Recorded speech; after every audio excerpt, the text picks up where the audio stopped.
Aku tengah terpojok di sudut ruangan, diselimuti suasana temaram langit mendung, seolah sepakat dengan pikiranku yang menggambarkan masa depanku. Aku sedang bertengkar hebat dengan pikiranku sendiri, berusaha mempertahankan egoku yang bertentangan dengan keterbatasanku saat ini. Aku kebingungan setengah mati, menyesali semua yang telah kudapatkan selama ini. Aku, seorang karyawan perusahaan swasta ternama. Aku telah bekerja selama lebih dari 6 tahun. Aku telah memiliki rumahku sendiri, walaupun masih menyicilnya hingga 20 tahun ke depan. Setidaknya, itu yang telah memenuhi ambisiku, yang malah menjadi semakin besar untuk terlihat sukses oleh keluarga dan orang-orang. Namun, kini masalah keuangan menghantuiku. Aku baru menyadari bahwa cicilanku membengkak, yang jika dihitung semuanya bisa menghabiskan hampir seluruh penghasilanku. Bahkan, mengurangi anggaran kebutuhan primerku. Saat ini, aku hanya disibukkan dengan berpikir mencari cara untuk menyelesaikan masalah ini dan memikirkan bagaimana caranya hidup berkecukupan untukku saat ini dan sejahtera di masa depan. Aku memikirkan sebuah gaya hidup hemat yang dinamakan dengan frugal living.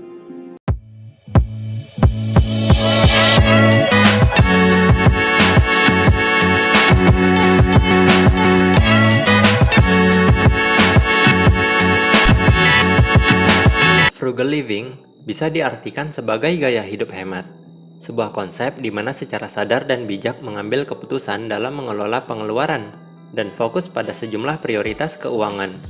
Mereka yang menerapkan frugal living berarti memperhatikan dengan rinci tujuan keuangan mereka dan mengubah gaya hidup demi mencapai tujuan tersebut. Gaya hidup ini lebih menekankan pada mindfulness, atau kesadaran seseorang ketika menggunakan uangnya tanpa mengesampingkan value dari suatu barang. Bukan tidak mungkin kamu bisa mengumpulkan kekayaan jika menerapkan gaya hidup ini, karena intinya adalah membuat selisih antara pendapatan dan pengeluaran menjadi lebih besar. Ini akan menjadi semakin mudah lagi jika kamu mampu meningkatkan pendapatan kamu sementara gaya hidup kamu tetap sederhana. Filosofi utama dalam gaya hidup ini adalah menjaga keseimbangan antara memenuhi kebutuhan esensial dan menikmati kehidupan, tanpa terjebak dalam hutang atau pemborosan yang tidak perlu. Perfection is achieved, not when there is nothing more to add, but when there is nothing less to take away. Antoine de Saint-Exupéry. Kesempurnaan tercapai bukan ketika tidak ada lagi yang bisa ditambahkan, tapi ketika tidak ada lagi yang bisa dikurangi. Antoine de Saint-Exupéry. Meningkatkan kekayaan. Frugal living bisa menjadi pilihan yang tepat untuk memperbanyak investasi kamu dan meningkatkan kekayaan. Dengan strategi dan kedisiplinan, gaya hidup sederhana atau frugal living dapat menahanmu dari kebiasaan menghabiskan uang untuk hal-hal yang tidak penting, dan sebagai gantinya mengalokasikannya ke dalam investasi. Jika penghasilanmu semakin bertambah dan gaya hidup kamu tetap sederhana, kamu akan semakin mudah meningkatkan nilai portofolio investasi kamu. Bebas stres. Beberapa orang menerapkan gaya hidup ini sebagai bagian dari minimalisme, yaitu sebuah gaya hidup dengan barang-barang yang sesuai dengan kebutuhan saja, dan cukup untuk menunjang aktivitas sehari-hari. Ini bisa mengurangi stres karena setidaknya tidak perlu melihat rumah yang berantakan, dan tidak perlu repot-repot untuk membereskannya, sehingga waktu yang ada bisa digunakan untuk kegiatan yang lebih produktif. Melestarikan lingkungan. Industri tekstil, terutama fast fashion, merupakan salah satu industri yang paling berdampak buruk bagi lingkungan, karena memproduksi beragam pakaian dengan model yang terus berganti secara cepat. Fast fashion sering menggunakan barang berkualitas rendah, sehingga tidak tahan lama dan berakhir sebagai limbah yang mencemari lingkungan, padahal proses produksinya sendiri pun sudah mencemari lingkungan. Salah satu upaya untuk melestarikan lingkungan adalah dengan tidak konsumtif, di mana hal ini sejalan dengan frugal living. Sebisa mungkin belilah pakaian dengan model timeless dan berkualitas baik sehingga awet dipakai. Meraih target finansial. Menerapkan pola hidup hemat dapat membantu kamu mencapai berbagai tujuan keuangan. Misalnya, tujuan jangka pendek seperti liburan, membeli laptop untuk meningkatkan produktivitas kerja, atau untuk melunasi tagihan kartu kredit. Jika kamu konsisten menjalani frugal living sebagai gaya hidup, ini bisa membantumu mencapai target keuangan jangka menengah, seperti pergi umroh, persiapan uang muka pembelian rumah, dan bahkan tujuan keuangan jangka panjang seperti pensiun. Bukanlah hal yang mustahil untuk bisa pensiun muda di usia 30-an, terutama jika kamu berpenghasilan tinggi. Namun, untuk mencapainya, kamu tetap harus membiasakan diri untuk hidup sederhana. Without frugality, none can be rich, and with it very few will be poor. Samuel Johnson. Tanpa hemat, tak seorang pun bisa menjadi kaya, dan dengan hemat, sangat sedikit yang akan menjadi miskin. Samuel Johnson. Memulai frugal living. 1. Membuat anggaran. Kamu perlu membuat anggarannya, atau rencana keuangan setiap bulan untuk mencegah pemborosan. Kamu harus tahu kemana saja uang itu kamu habiskan selama sebulan. Pengeluaran apa saja yang selama ini membuat uangmu pergi. Kamu bisa mulai mencatat pengeluaranmu selama 2 bulan saja. Setelah itu, kamu akan terbiasa mengingatnya. Lebih mudah lagi jika kamu bisa memilah berapa persen untuk pengeluaran, berapa persen untuk ditabung sebagai dana darurat atau investasi, berapa persen untuk hiburan, dan berapa persen pemasukan untuk bayar cicilan. Akan tetapi, ini disesuaikan dengan kondisi keuangan dan kebutuhan kamu. Misalnya, pengeluaran terbesar kamu adalah makanan. Kamu bisa memasak untuk menghemat beberapa rupiah daripada beli makanan di luar. Jika tidak memungkinkan untuk memasak sendiri, kamu bisa pertimbangkan untuk menggunakan jasa catering rumahan yang harganya bisa lebih murah ketimbang membeli makanan. Atau kamu bisa berinvestasi membeli mesin kopi seharga 1 jutaan rupiah dan tiap minggu mengeluarkan 100-150 ribu rupiah untuk membeli kopi bubuk atau biji kopi. Sehingga kamu bisa menghemat untuk membeli kopi seharga 40-50 ribu rupiah per gelas. Dengan melakukan cara ini pada banyak hal, ini akan memaksa kamu untuk menjadi semakin kreatif. Save one-third, live on one-third, and give away one-third. Angelina Jolie. Tabung sepertiga, hidup dengan sepertiga, dan berikan sepertiga. Angelina Jolie. 2. Prioritaskan kebutuhan dibanding keinginan. Kebutuhan dan keinginan adalah 2 hal yang berbeda. Kamu harus memahami dengan benar mana yang merupakan kebutuhan dan mana yang merupakan keinginan. Kebutuhan adalah sesuatu yang jika tidak dipenuhi, maka kamu akan kesulitan menjalani aktivitas sehari-hari. Sementara keinginan adalah kebutuhan berlebih atas sesuatu yang dianggap kurang. Misalnya, pakaian dengan merek tertentu.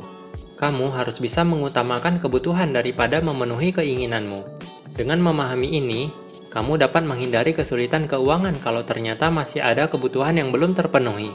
Selain itu, dapat menghindarkan pengeluaran yang tidak perlu. Kamu bisa menetapkan anggaran tertentu untuk keinginan-keinginan kamu. Dengan adanya batasan yang kamu tetapkan, keinginan-keinginan kamu tidak akan berlebihan. Reduce the complexity of life by eliminating the needless wants of life, and the labors of life reduce themselves. Edwin W. Thiel. Kurangi kerumitan hidup dengan menghilangkan keinginan hidup yang tidak perlu, dan jeripaya hidup akan mengurangi dirinya sendiri. Edwin W. Thiel. 3. Lunasi atau refinancing hutang. Hutang dengan bunga bisa menghambatmu untuk hidup sejahtera. Salah satu strategi menjalani frugal living adalah mulai melunasi hutang-hutangmu, mulai dari yang terkecil. Bisa dari bonus tahunan, atau merelakan tunjangan hari raya yang dibagikan setiap tahun. Jika itu masih belum cukup, kamu bisa melakukan refinancing hutang dengan cara melunasi hutang-hutang dengan bunga besar dengan hutang yang memiliki tingkat bunga yang rendah. Misalnya, kamu memiliki hutang pinjaman online dengan bunga besar dan cicilan besar tiap bulannya. Kamu bisa melunasinya dengan pinjaman produk bank yang memiliki bunga pinjaman jauh lebih kecil, sehingga beban tiap bulan tidak besar. Jika kamu sudah tidak mempunyai hutang, kamu akan merasakan kenyamanan dalam hidup tanpa dikejar cicilan hutang. Every time you borrow money, you're robbing your future self. Nathan W. Morris. Setiap kali kamu berhutang, kamu merampok dirimu sendiri di masa depan. Nathan W. Morris. 4. Manfaatkan promo dan bandingkan harga dengan manfaat yang sama. Manfaatkan promo atau diskon untuk mendapatkan harga yang jauh lebih murah ketimbang membeli dengan harga normal. Ketika berbelanja di supermarket maupun di marketplace, ada banyak produk yang sejenis namun berbeda harga. Perlu sedikit usaha untuk mengetahui mana yang lebih murah dengan membandingkan harganya. Terkadang, ada beberapa yang sedang diskon di waktu tertentu. Kamu juga bisa memanfaatkan promo untuk biaya hiburan sekali-kali. The price of anything is the amount of life you exchange for it. Henry David Thoreau. Harga dari setiap barang atau jasa yang kamu beli merupakan jumlah nyawa yang harus kamu tukar dengannya. Henry David Thoreau. 5. Hindari gengsi dan FOMO. Gengsi dan ketakutan akan ketinggalan sesuatu alias FOMO menjadi konsekuensi yang harus kamu jauhi ketika kamu memulai frugal living. Seringnya karena FOMO atau gengsi, kamu membeli sesuatu yang belum tentu kamu butuhkan. Belum tentu kamu mampu membelinya, namun kamu paksakan. Ini dilakukan sekedar untuk menaikkan status sosial saja. Kamu merasa iri ketika melihat kehidupan orang lain di media sosial yang terkesan sempurna dibanding dengan kehidupan kamu sendiri. Kalau hal ini terus dilakukan, tujuan keuangan untuk masa depan akan sulit tercapai. There is no dignity quite so impressive, and no independence quite so important as living within your means. Calvin Coolidge. Tidak ada harga diri yang begitu mengesankan, tidak ada kebebasan yang begitu penting, selain hidup sesuai kemampuan kamu. Calvin Coolidge. 6. Investasi. Investasi adalah kunci untuk meningkatkan kekayaan dan membuat uang kamu semakin bertambah secara compound interest. Seperti yang sudah aku bahas pada video sebelumnya, kamu harus berinvestasi sesegera mungkin, karena waktu merupakan faktor penting untuk membangun kekayaan. Waktu adalah uang.